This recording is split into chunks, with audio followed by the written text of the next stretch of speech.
We're exotic. We are. We're very exotic. You're right. They're my leopard shoes. I was like, they're like, everything is neutral. I was like, yeah, all right, not for me. Leopard. Okay. All right. Well, the necklaces that you brought me, I can't even. I didn't even promote this one because it's so incredibly limited. Blue sapphire. All the way around, genuine blue sapphire. Lynn has this on, and I think this is the only sample that we had, so I've got it right here. The necklace that I have, the only reason I get to wear this is this is my buyer sample that I used to promote. So this day only, graduated blue sapphire bead necklace, 18 inches, $149.90. I mean, by the way, thank you for doing that Ethiopian necklace for my 10-year anniversary. Wasn't that amazing? It flew out the door. It flew out the door. It was amazing. It was amazing. I wish I could get more. I wish I could get more. And that's what I'm saying. When we do things like this blue sapphire, let's talk. I want to hear where you what hole you dug this out of. Well, you know, actually, you know, like my dad used to tell me it's better to be lucky than good. And so, fortunately, I've been lucky most of my life because I know I'm not that good. But this is one of those things. Actually, this comes from what makes this so unique and so different. This particular sapphire rough came from Tanzania. And like so many of my trips and so many other things I go out, it's funny, you know, that Bill's telling that story, like everybody thinks that they go to Australia and they can find opals, or they think they can go to Brazil and they just find them. You know, they don't really cut them there, right? You have to go to the mines and then, you know, you buy the rough materials. The same thing when you go to Tanzania. When you go to Tanzania, everybody thinks, oh, tanzanite, you know? Right, yeah. But most of the tanzanite's exported, and you'll find it in South Africa. Is where the actual cutters and where they actually make the jewelry out of it. So it's the same case with this sapphire. This is a really high-end blue sapphire. It's got a really natural dark color to it, and this is all natural, and it's got what like an Indio blue. It's got that dark, deep blue to it, and that's all natural.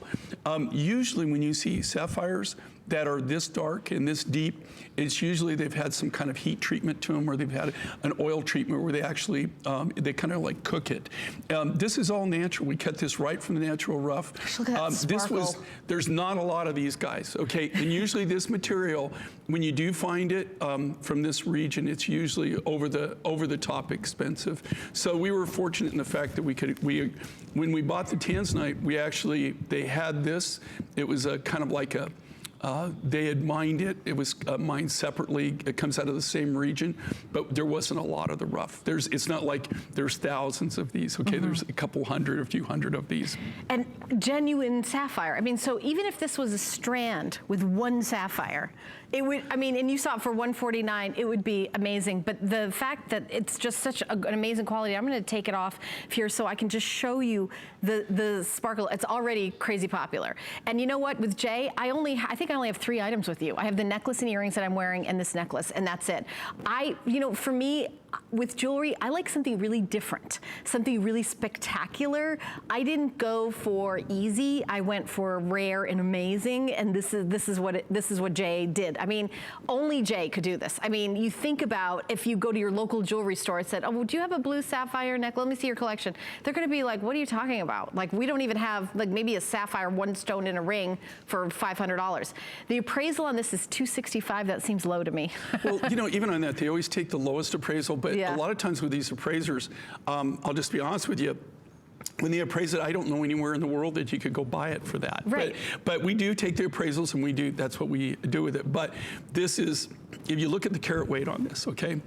Oh, yeah. If you look at the density, the size of these, and these are all graduated, but this is all, again, cut from the natural rough material. So it hasn't been color enhanced, it hasn't been heat treated. There is no process to this.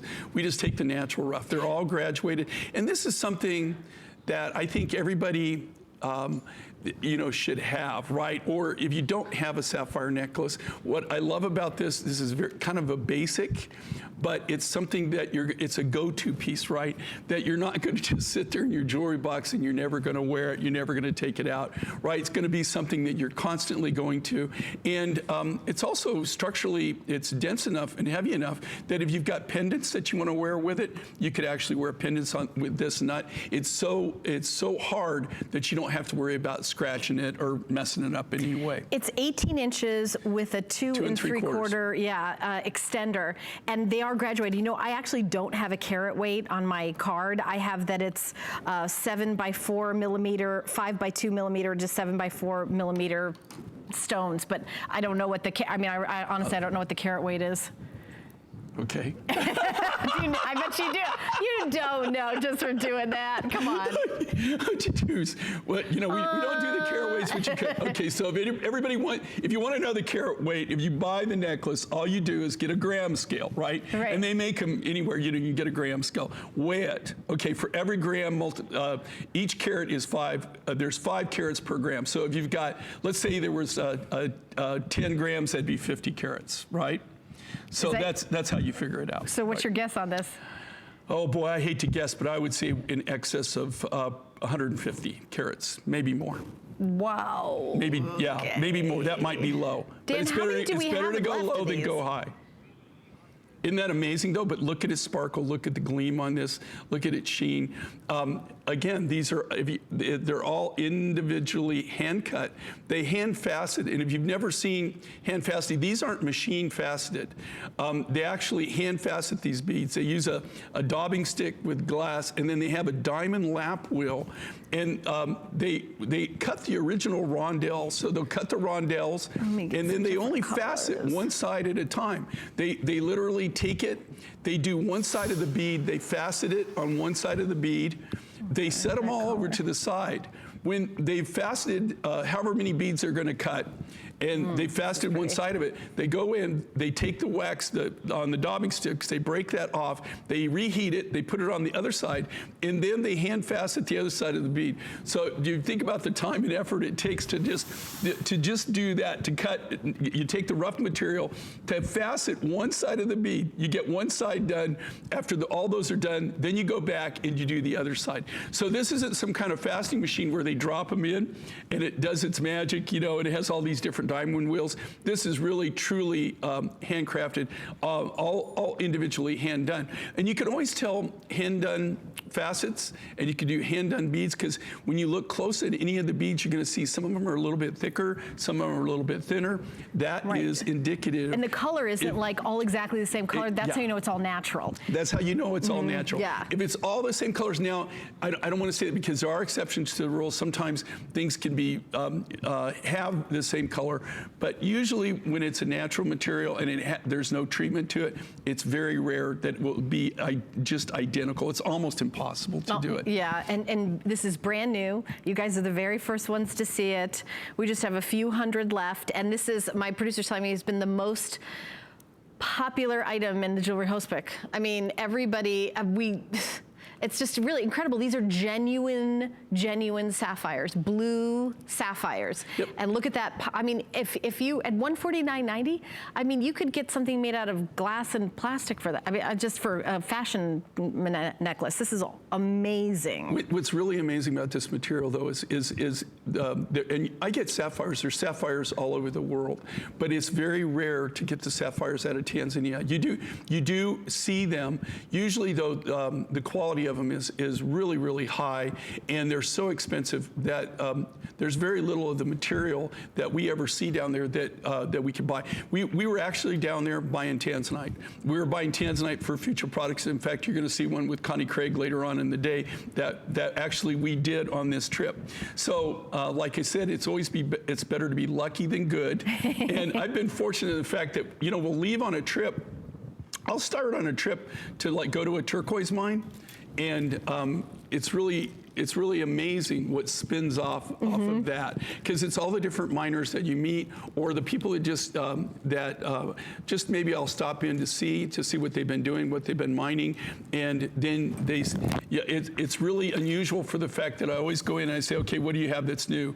And they say, well, I don't, you know, they show me the same thing over and over and over, and then in the corner, they'll have something like this, where they'll have like this. This wasn't, yeah, I mean, there wasn't a lot of it.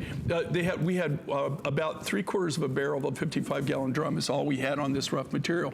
But what really attracted me to it was the color consistency, and also the crystals were small enough that you could really see the true color on them. If you get the larger material, you think it's good, But then when you start cutting it, that's when you get, it's like opening that Christmas present when you shook it and everything, you thought you knew what it was, but then as you opened it up, you weren't that impressed, right? Right. What's really, really good with sapphires is having the crystals that are big enough that you can, that you can cut them and you can make something sizable, but also if they're too big, you really, truly can't tell the true color of them. And when you get the larger crystals and start cutting on them, sometimes they'll fade on you. They'll either, they'll get really light, or the material will be really, really dark, and it's really too dark. In this case, it's really, you just have this consistent, natural, what we call Indio blue, which is what you're looking for in sapphire. Although sapphire comes in every color of the rainbow. There's not a single color that sapphire really doesn't come in. Oh, I can't believe how sparkly they are. So you facet, so what do you do? Cut it and then you have to facet each individual one? How does that work? Well, that's what I say. What they do on this, okay, with hand fasting is they have a diamond lap wheel. So this is a wheel that spins around. It's got diamond dust, you know, on the blade, right? And then they keep it wet.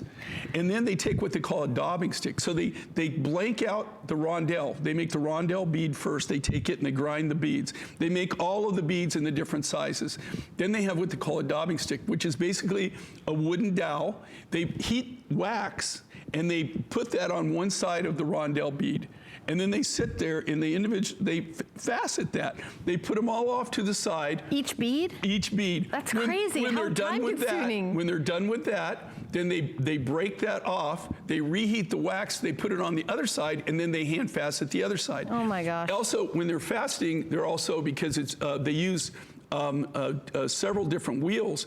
And so when they're finishing their facets, they're using a wheel that's actually polishing it and it's faceting it at the same time. So it combines both the fasting and the cutting all in one step. But if you think about it, you can see, and here's a perfect example. See these beads? See how some of them are a little bit wider, some of them are a little bit thinner? That's because they were all hand cut, individually hand done. There's no two of these that will be totally identical because of how they're manufactured. Well, you obviously guys can see that we had a clock up and we went way past it because this has been so crazy popular. I'm glad you guys are treating yourself to this extraordinary blue sapphire necklace, 18 inches. It has a 2 3/4 inch extender. You can get it home for $37.48. Don't forget, HSN card holders get an extra flex payment. So it's under $30 to get home on your HSN card. So, you know, keep shopping, and I'm really excited for those of you who got this beautiful, incredible necklace that we've been, you know, kind of saving and, you know, we knew about it, but